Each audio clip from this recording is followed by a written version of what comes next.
Hi, if you're just joining us, I'm Matilda Gregg, the lead organiser of this workshop. This paper is part of a panel called Activism and Exclusion, which highlights the stories of women warriors who history books and media coverage have typically overlooked. The three videos in this panel, though all set in very different contexts, each show women fighting for inclusion in the category of soldier or warrior, and for the power to define for themselves what those words mean. Keep watching as self-confessed heavy metal chick Julia Ribeiro Thomaz takes us on a tour de force through heavy metal music, macho men of war, and the marginalisation of women warriors in this international subculture. Our next speaker is Julia Ribeiro Thomaz. Julia is an anthropologist currently enrolled in a PhD in French literature at the Université Paris Nanterre and in history at the École des Hautes Études en Sciences Sociales, or EHESS. Her thesis is dedicated to building a corpus of French poetry of the First World War and defending its uses as a source for historical anthropology of the experience of combat. In parallel, she has started to explore gender and warfare in heavy metal, having recently recorded an episode of Oh, What a Lovely Podcast dedicated to representations of the First World War in the genre. Her paper today is titled Unlikely Heroes and Badass Women in Bomber Planes, Representations of the Female Warrior in Heavy Metal. Thank you very much, Julia. Thank you, Matilda, and thank you to the organisers for including me in today's roster. All of my life, I have been labelled a quote-unquote metal chick, so too feminine for the alternative world of metal, and too masculine and aggressive, violent, or even warlike for the mainstream world, occupying what Susanna Nordstrom and Marcus Hertz have labelled the gender twilight zone of women in the heavy metal culture. So I am very proud to be included in today's conference as the metal chick, looking at the representations of women warriors in heavy metal. Nordstrom and Hertz's paper is part of a series of researchers within heavy metal studies that have looked at gender in heavy metal, focusing mainly on the construction of male and female identities within the subculture. Most of these works claim that women have been marginalized as metal fans, that we have to undergo screening processes to be legitimized as real fans, and that we live within a whore/goddess paradigm, depending on how well we do on this screening process. So if we manage to prove that we are indeed tough, and that indeed it is all about the music, then we are considered badass heavy metal goddesses. If not, it is assumed that we are just in it for the guys, which also shows how heteronormative heavy metal can be. Now, these studies also claim that while heavy metal builds itself as a contestation of social norms, gender stereotypes are reproduced within the community, and as Krensky and McKay have shown, in terms of gender equality, we are way less cool than we pretend to be. And Dina Weinstein highlights that heavy metal is a male-oriented culture. Another growing branch of metal studies looks at the representations of warfare in heavy metal. As of July 2020, the online encyclopedia The Metal Archives held information on 137,667 heavy metal bands. Searches in the fields of lyrical themes revealed the following numbers: 7,360 entries for bands whose main lyrical themes include war, so 5.3%. And then I've also looked for synonyms, so there are 3,574 bands dealing with broader violence, 261 that have warfare as one of their main themes, and 33 that have the military. In comparison, only 24 bands have feminism as a central theme. There have also been studies about the construction of enemies as others in heavy metal videos, and the First World War centenary commemorations have led to many studies about how the war is represented in popular music, including heavy metal. And a metal growler illustrates the cover of Peter Grant's book, National Myth and the First World War in Modern Popular Music. Despite these two growing trends in metal studies, they have not been put together, and there isn't a study dedicated to how metal represents and plays with the imagery of the woman warrior. Women warriors are sometimes represented on album covers in ways that conform to the whore/goddess dichotomy. But the stories that accompany these bodies and are or could be embodied in them are not told because they would complicate this paradigm. The woman warrior in heavy metal is a body without a story. And metal is a storytelling musical genre, so this is a sign that the female warriors' bodies are deviant and are not bodies that matter to the metal community, using the terms from Judith Butler's 1993 book. While I will look at album covers to give you a general idea of how metal represents women and warriors, if I were to describe where this paper is going using the typology created by Anne Werner in her article about the relationship between gender and music, then I'd say my analysis is mainly discursive. And I will look at heavy metal lyrics as texts, using one band as a case study. This is still very much a work in progress, and my first steps on this road of aligning my own musical taste and my own feminism with my main research interest in the relationship between war and poetry, so your comments and feedback will be very much appreciated. I would like to start with the album covers, and with one that is actually exceptional. This is the cover of Point Blank, the first studio album by industrial metal band Nailbomb, released in 1994. The cover is actually an archival image of a woman Viet Cong warrior with an American GI's gun pointing to her head. While the album does not contain lyrics explicitly about this woman's experience of war, all of the songs are about oppression and resisting violence, such as songs that reference napalm, the A-bomb, and urban violence in South America. So this woman warrior's body does not have a story, but ends up symbolizing all of these fights.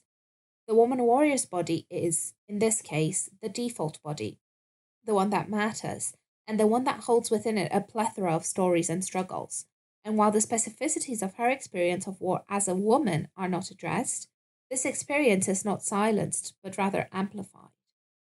As I said, this is an exception, and most heavy metal covers that feature a woman warrior do so not to embody all of the fights the lyrics will talk about, but rather use these storyless bodies to satisfy an expected male gaze, operating under the assumption that metal fans are male and heterosexual. It is not uncommon for heavy metal bands to include images of half-naked women on the cover of their albums, even when they are completely irrelevant for the album's concept, such as Halloween's album Better Than Raw. Sometimes bands led by women will appeal to their frontwoman's body in covers, such as Epica's Divine's Conspiracy album. The vocalist Simone Simmons manages to link the cover to the album's concept by going back to a pre-transgression moment in the Garden of Eden where nudity was not yet a taboo.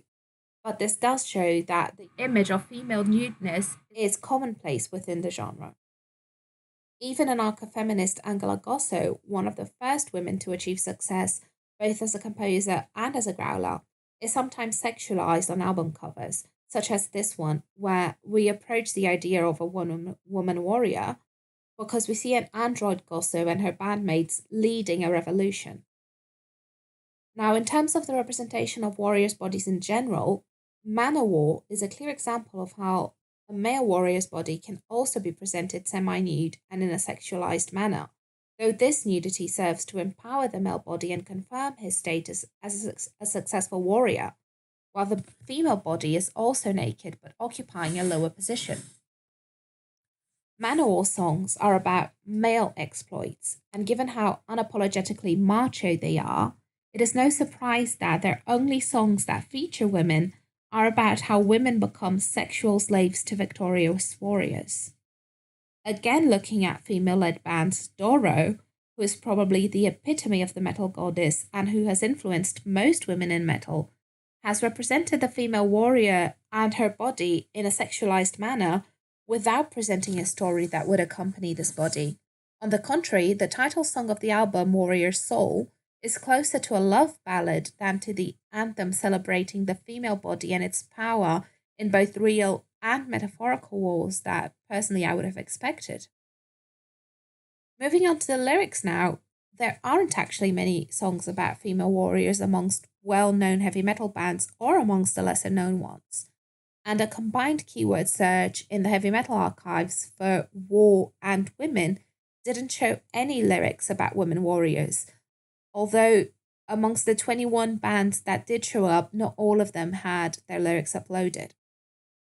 So for close reading of the lyrics, I have chosen to only look at songs by Swedish band Sabaton, whose themes focus on military history.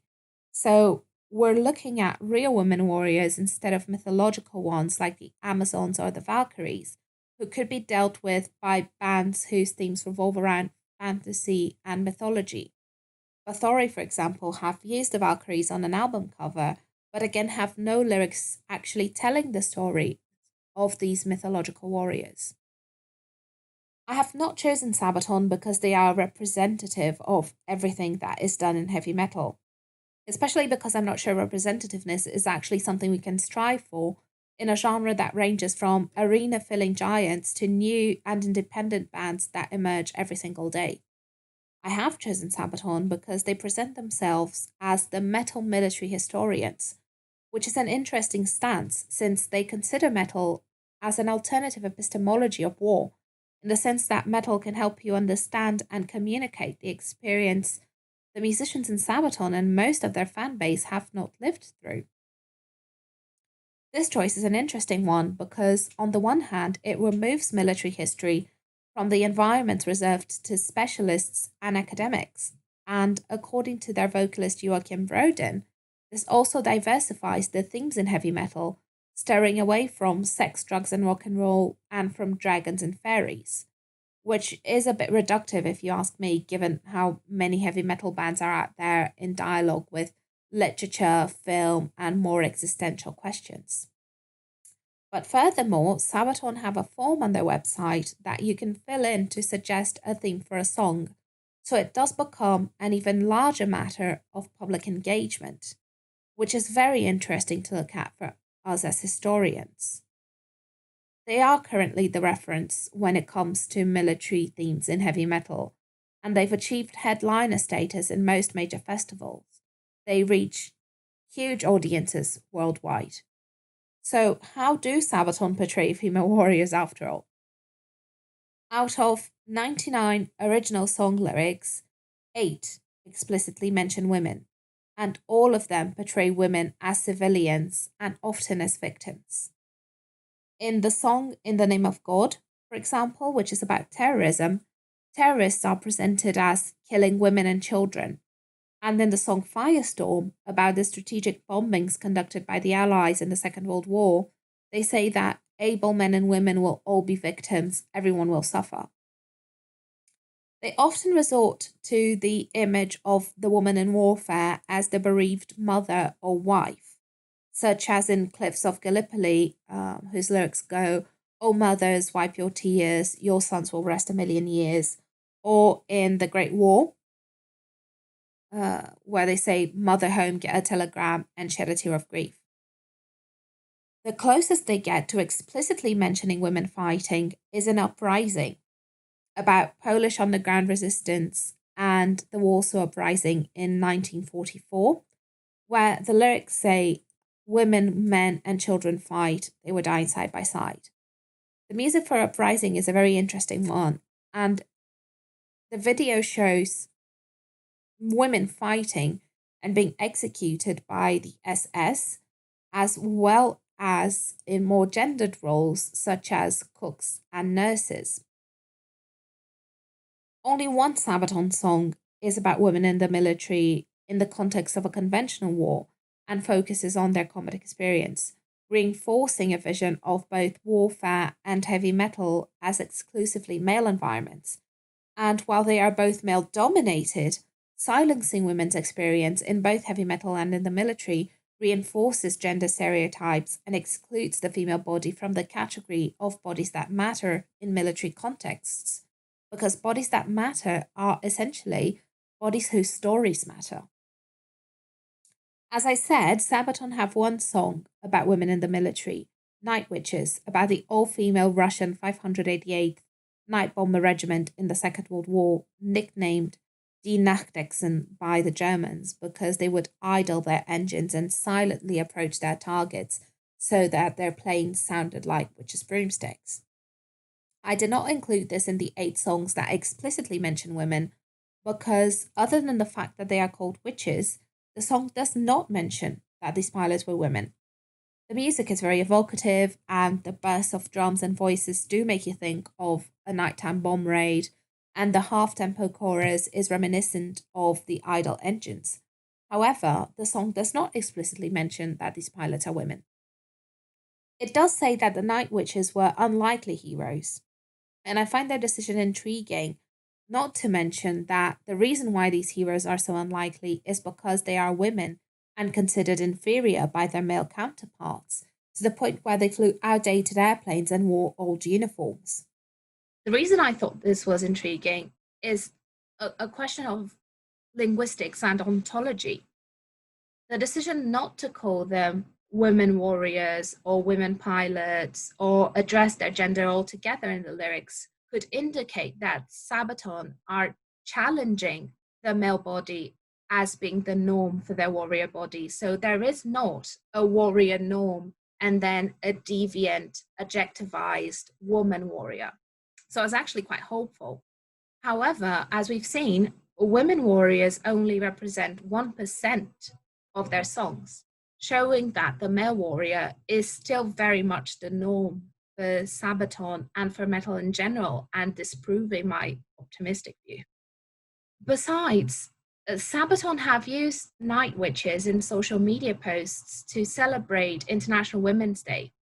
So there's this ambivalence between the notion that a warrior is a warrior and we don't need to objectivize it, all the while using these women as tokens.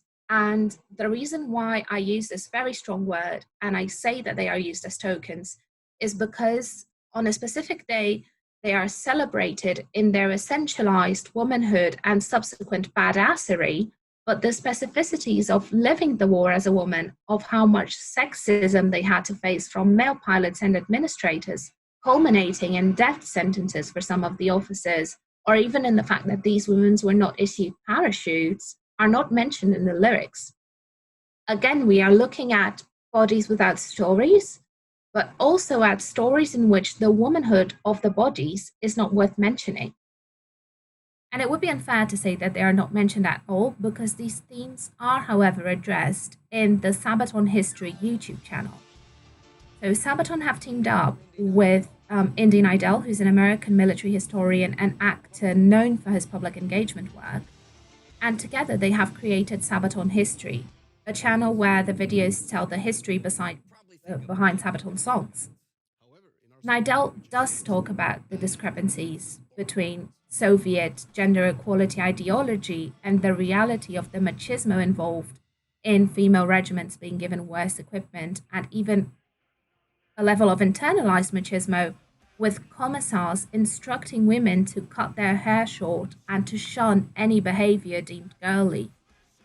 So the discourse in their own history video shows that Sabaton have chosen to tell the stories of women who acted like men to show how badass they are, confirming the gender dynamics within the metal community itself, where, according to the scholarship I cited at the start of my paper, women are expected to look feminine and quote-unquote hot, but also to be tough and behave as men. The title of this paper is actually taken from the dialogue opening the video about the song Night Witches in Sabaton History, where Neidell says, when you think of the soldiers fighting in the Second World War, you probably think of men with machine guns. To which frontman Vroden replies, but in our song Night Witches, we sing about badass women in bomber planes. And Sabaton History have followed up this video with a second one called Night Witches Part 2, where bass player Pa Sundström and Spartacus Olsen discuss other women of the Second World War. Now, in the same video, Pa, who still handles most of the admin for Sabaton, claims that between 30 and 45% of Sabaton fans are women, and that their all-female fan club is called the Sabaton Witches Regiment. And there is definitely a discrepancy between women making up 40% of the people who economically support Sabaton, and only 10% of their songs, or 1% if you consider songs about women in the military. But I would like to finish off by looking at the awareness of this gap from a positive light.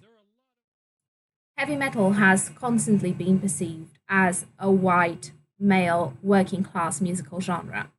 And having been introduced to it in Brazil, where the dynamics is a bit different, I've never personally experienced it as white or working class, but I have always been surprised by how many women are actually into metal, but also by how narrow the narratives made available for us are, both in terms of the stories being told in the songs and in terms of the real roles we could play in the community.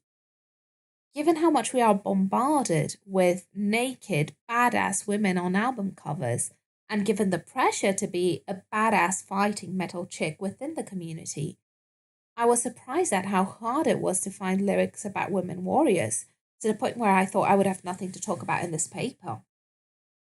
Women warriors are bodies that don't matter to heavy metal, because these bodies are not accompanied by narratives, and they are only there to satisfy an outdated view of metal fans as male-gazing heterosexual men. In the one instance I have focused on where there actually is a story about women warriors, the focus on how badass these women were reproduces sociological dynamics of the community of metal fans itself. But the demand for more Sabaton songs presenting women as active characters in warfare exists and is pressing. A thread on Reddit shows that this is a demand by fans, and Sabaton have been open to fans' demands in the past. And their Facebook and Twitter posts about Night Witches on March 8th, 2018, claiming that it is the perfect song for International Women's Day, contains dozens of comments suggesting other women warriors they could write about. In an age when feminism and women's representation is increasingly in the artistic agenda, when women are being admitted into combat roles in some of the most powerful militaries in the world, and also when social media renders fans' reactions immediately accessible for composers, and where this has been amplified because, due to the lack of physical concerts during COVID, musicians have started doing live streams and chats to maintain their presence in their fans' lives. I do believe we can and should expect more heavy metal songs about women warriors, and that if life does imitate art, this can lead to a broadening of the roles women can play within the metal community itself. Because just as a woman warrior is a warrior in her own right, but shouldn't have the specificities of her experience of womanhood and combat silenced, women are metalheads in our own right, and our bodies should be allowed to be inhabited by our stories, and, in short, to matter. Thank you very much.